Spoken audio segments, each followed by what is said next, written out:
તો વડાપ્રધાનની ગુજરાત મુલાકાતના આ તમામ જે અલગ અલગ પડાવ છે તેની વચ્ચે મહેસાણાનો જે કાર્યક્રમ છે તે મહત્વપૂર્ણ બની રહેવાનો છે, કારણ કે તેમાં અનેક હસ્તીઓ પણ અન્ય ઉપસ્થિત રહેવાની છે।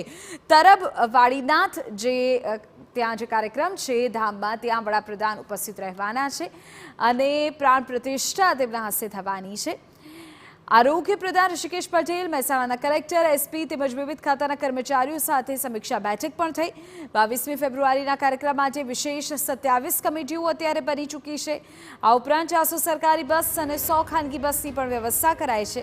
પીએમ મોદીના આગમનને લઈને 4 હેલિપેડ તૈયાર કરાયા છે। 22મી વડાપ્રધાન મોદી બપોરે 12:45 પહોંચશે, જે બાદ હેલિપેડથી વાડીનાથ મહાદેવ મંદિર સુધી પીએમનો મેગા રોડ શો થશે। પ્રાણ પ્રતિષ્ઠા વિધિ પૂર્ણ થયા બાદ પીએમ મોદી બપોરે 2 વાગે રવાના થશે। વર્ષ 2001 બાદ હવે 2024માં વિસનગર વિસ્તારમાં નરેન્દ્ર મોદી આવેલા હોવાથી લોકો તેમને આવકારવા માટે પણ ઉત્સાહિત દેખાયા। 8,000 થી 10,000 કરોડના કામોના લોકાર્પણ થશે।